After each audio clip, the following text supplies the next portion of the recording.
다음 이야기는 권도원 박사가 그러면은 이러한 팔체질과를 어떻게 창실했는가 그 경위에 대해서 한번 말씀을 드리겠습니다. 여러분들 이분 아시죠? 도올 김용옥 박사님입니다. 근데 김용옥 박사님은 공식인 자리에서 강의자를 이렇게 찬미를 했어요. 자기는 신을 두 명을 존경을 한다.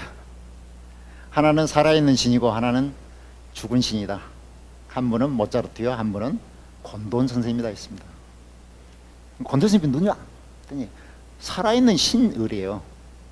그래서 그분의 침술의 체계는 경락의 실존성을 기능적으로 입증할 수 있는 최초의 법치가 된 체계다 해가지고 이분이 그러니까 결정적으로 한약을 공부하게 된 그 계기를 제공받았습니다. 자극을 받았어요. 권도원 선생님 팔체질의학을 쭉 연구하면서 체질침해 생명은 효능이다 해가지고 이론이 무슨 필요 없느냐, 임상이 중요하다 이거죠. 실질적으로 이게 나왔는데 그 다음에 문제다 이론은. 그렇게 해서 1996년도까지 현재 100만 건이 훨씬 넘는 임상 데이터가 누적이 돼 있어요. 올해 지금 몇 년이죠? 2013년이니까 몇 년? 한 17년 지났잖아요. 17년 동안 또 얼마나 쌓였겠습니까? 적어도 한 150만 건 정도의 임상이 누적돼 있겠죠. 모든 건 임상의 결과를 가지고 그걸 과학적 수치적으로 분류를 해서 원리를 만든 거예요. 자, 이런 것도 있습니다. 팔체의학에 노래해가지고 권도원 선생님이 직접 가사를 썼대요. 그런데 어떤 후학이 또 어떤 작곡가를 찾아가가지고 붙여주십시오 해가지고 이걸 곡을 붙여가지고 권도원 선생님한테 바쳤어요. 저도 최근에 알았습니다, 이 내용을. 그런데 그 권도원 선생님의 그 임상은 어떤 정도인가? 바로 이게 과학 잡지에 실린 내용입니다. 언제? 2011년도인가 실렸어요. 팔체일침의 암치료 결과인데요. 사실은 7, 8년, 9년 전에, 그러니까 그 정확히 따지면 한 10여 년 되네요. 그때 자료를 가지고 이제 연구를 했는데 일반 대학교 교수들이 이제 그 암 환자가 어떻게 치료가 됐는가를 그 밝혀내는 지표가 있어요. 그 지표를 가지고 이제 검사를 해서 그 지표에서 개선이 된 게 나오면 이거 암이 치료가 됐다, 그렇게 이제 판정이 되거든요, 과학적으로. 근데 어떤 분이 개발한 그 지표가 잘 적용이 안 돼가지고 잘 안 나와. 그런데 권도원 선생님의 그 자료를 보고 이거 좀 한번 해볼 수가 없겠습니까? 부탁을 또 했어요. 그랬더니 그러면 3명을 골라가지고 지금 한번 해보자 해가지고 암 치료를 시작한 거예요. 3명을 시작해가지고 처음 시작하기 전에는 이렇게 분포가 버려져 있는데 그 지수를 보니까 치료원 과정에서 또 보니까 전부 다 이렇게 개선이 됐잖아요. 암이 완치가 된 거예요. 이걸 이제 밝혀가지고 국제약 잡지에 냈더니 그 학회에서는 그거 원래 치료한 사람이 누구냐 한번 뭐 보자 해가지고 수배를 해가지고 그때 이제 해서 조그만 글을 써서 이제 내보냈다고 그러는데, 하여튼 이게 또 옛날에 그러니까 치료했던 건데 최근에 그게 암지표 이렇게 개선 수치 뭐 그걸 그 관점에서 다시 검토를 해가지고 부각이 됐던 게 이겁니다. 2년 전에. 자, 그만큼 권도원 선생님은 암을 치료했던 거예요. 암. 지금은 암만 치료하고 계십니다, 권도원 선생님. 자, 그러면은 이 팔체질의학은 누구에 의해서 이게 정립이 됐는가? 오로지 권도원 선생님 1인입니다. 1인이 이걸 개척을 해놓은 거예요. 연보에서 보면 이제 보시다시피 21년도 12월 달에 태어나셨잖아요. 10월 24일 날. 충남 서천이라고 합니다. 근데 서천이 바닷가가 있습니까, 그쪽에? 그래요. 이분이 바닷가에서 이제 태어나신 것 같아요. 때는 언제입니까? 일제시대 때죠. 일제시대 때. 근데 이분은 어렸을 때부터 호기심이 무척 많았던 모양이에요. 하늘의 별도 많이 보고, 그 다음에 같은 자기 또래들하고 같이 어울려서 놀고 그래야 되는데 꼭 노인네들 뭐 이렇게 이야기하고 있으면 옆에 또 끼어가지고 깐죽거리는 거예요. 그러면서 그때부터 뭐 노인들을 대상으로 자기 생각을 또 말을 이렇게 하고 그런 소질이 있었던 것 같아요.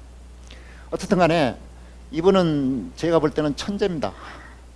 천재셔가지고 어렸을 때 얼마나 또 공부를 잘했겠습니까? 영특했겠습니까?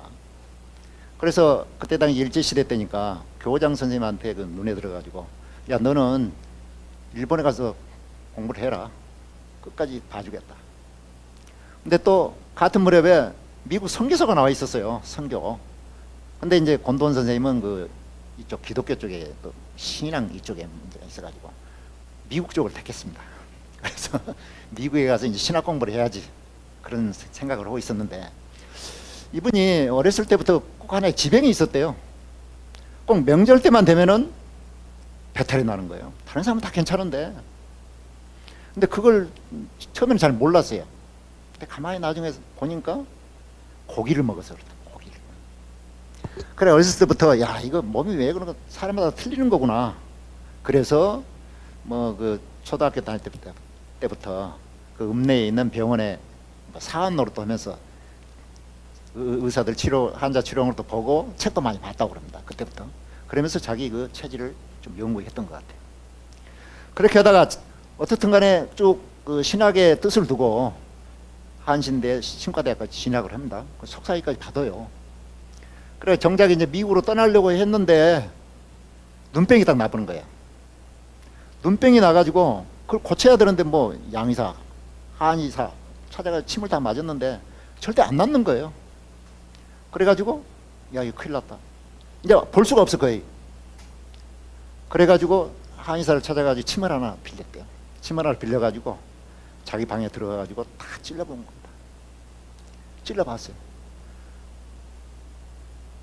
수없이 찔러봤는데 이게 안 낫는 거예요.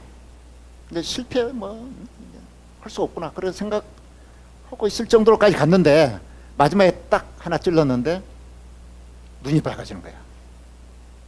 그게 바로 알고 보니까 나중에 여구열이라고 그러는데, 여구열은 강경락의 혈이죠.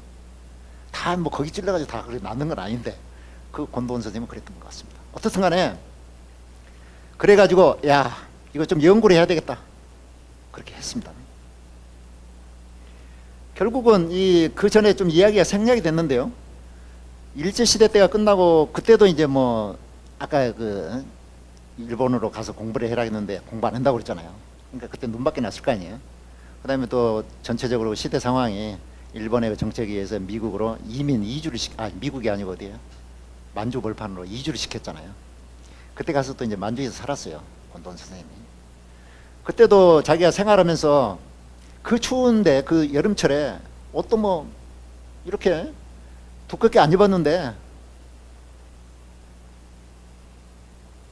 그 곡식을 하나 특이한 걸 먹었어요. 근데 자기는 그것밖에 안 먹었어. 우리가 쉽게 따지면 조 같은 거 있잖아요. 조. 그걸 먹었는데 그것만 먹고 버티는 거예요. 추위도 안 타고. 특이한 거잖아요. 계속 그러니까 체질에 좀 빠졌다는 거예요. 그러니까 해방이 되고 그 다음에 이제 또 6.25가 터지고 뭐 해가지고 했잖아요. 그러니까 6.25가 터지고 이제 그러니까 북한에서 체질학 공부하는 사람들도 이제 내려오고 했는데, 여기 보니까 1950년대에 사상의학 보급회라는 게 나옵니다. 이게 바로 그러니까 이현재 씨를 1953년도에 만난 거예요. 이현재 씨는 개성의 그 뭐라 할까 상인이라 직무를 이렇게 해서 그 큰 성공을 하신 분이에요. 근데 이분도 지병이 있었는데 사상체질이라는 처방의 그 약을 먹고 났었어요. 그래가지고 이분이 내 살아생전에 좀 공헌을 해야 되겠다 해서 사상체질에서 연구를 해가지고 해보자, 좀 보급을 시키자 해가지고 사상의학 보급회를 만들었습니다. 왜? 재력이 있으니까. 근데 권도원 선생님이 이제 뭐 할 것인가 해서 올라와서 서울을 지나다가 보니까 그 종로 다동 그 입구에서 이 간판을 본 거예요. 사상의학 보급회. 여기에 피를 받아가지고 꽂혀가지고 그냥 들어갔어요. 들어가가지고 이현재 선생님을 만나가지고 거기서 이제 의기가 투합이 된 겁니다. 그래서 사상의학 보급회 회장은 이현재가 되고 이제 권도원 선생님 부회장이 됐어요. 그러면서 사상의학에 계속 연구를 한 거죠. 연구를 하다 보니까 이게 침이 자기는 딱 맞아요. 한약재를 연구하다 보니까 이게 잘 모르겠어요. 이거. 언제 뭐 시간이 많이 이 결론이 안 날 것 같아. 그래서 이건 다른 사람한테 미루고 자기는 이제 침으로, 왜냐면은 우리가 침으로 놓으면은 충분히 다스릴 수 있다. 왜? 약으로 다스리는 건 다 오장육부로 기경을 하는데 침으로 그 장부에 자극을 주면 되지 않겠는가. 그런 그 이치를 깨달은 겁니다.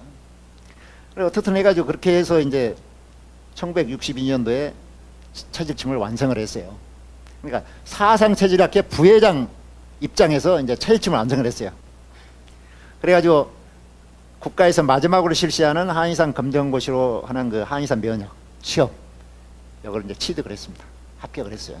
그래가지고 이제 의사가 됐는데, 한의원이 이렇게 되면서 65년도에 그 체질침을 이제 발표를 했는데요. 그 전에 이제 이게 이름이 나오고 그러니까 뭐예요? 동양의학대학에서 강의를 시작했죠. 4년도부터. 그래서 한 10몇 년 동안 강의를 합니다. 지금은 이제 동양의대가 이제 경희대에 합병이 됐다고 그러는데, 아무튼 1965년도 12월 24일 날 동경에 가서 이제 국제 그 침술 학술 대회에 나가가지고 이제 발표를 했어요. 침에 대해서. 그때 당시에는 체질침 학회장도 하고 경희대 의대 강사를 하면서 제자들도 이제 이렇게 배출을 하잖아요. 그러다 이제 논문도 이렇게 발표하고 다시 해서 명대 논문집이 이렇게 나왔는데, 문제는 여기입니다. 이 부분. 원래 사상의학 보급회, 나중에 사상의학회로 개칭을 했는데요. 거기에 부회장까지 했잖아요. 경희대학교에서 체질의학과에서 체질 강의를 했어요. 그런데 사상체질은 뭡니까? 한방이잖아요. 처방이잖아요. 약을 내팽개쳐 놓고 침법을 개발하다 보니까 기존의 사상체질의 논리 가지고 설명이 안 되는 거예요. 그래서 거기서 이제 장부 변증론이 좀 터져 나와가지고 분리를 해서 침법을 개발했습니다. 그러니까 기존의 사상학 그 골수분자들은 뭐라고 그랬느냐? 야, 이거 사입이다. 이론에도 맞지 않는 너는 이렇게 되겠다. 그래서 밀려납니다. 이게. 어떻든 간에 명지대로 자리를 옮겨가지고 한방병원의 병원장도 하면서 쭉 연구를 해서 활이라는 걸 완성을 합니다. 사상체질에서는 심성에 대해 중점을 뒀잖아요. 여기는 신학적인 차원에서 관점을 두고 활이를 완성해내요. 과학적인 활이에요. 이게 팔체질 의학의 원리를 꿰뚫는 하나의 논리입니다.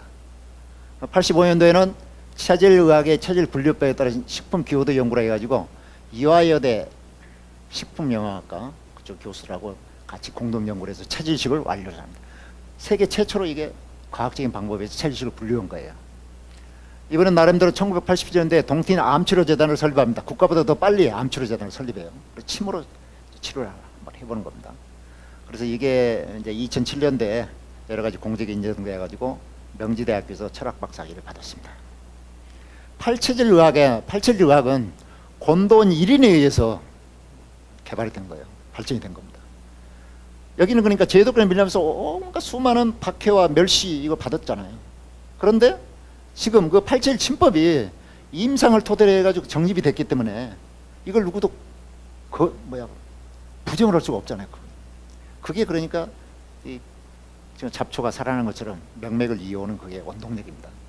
어쨌든 그분을 제가 2011년도에 개인적으로 만날 수 있는 그런 영광이 있었습니다. 이분을 뵙고 한 3시간 동안 여러 가지 가르침을 받았는데요. 거기서 들은 이야기도 포함해가지고 다음 강의 때 말씀을 드리겠습니다. 어쨌든 간에 여러분 집집마다 팔체질을 키워가지고 질병에서 해방이 되시기를 바랍니다.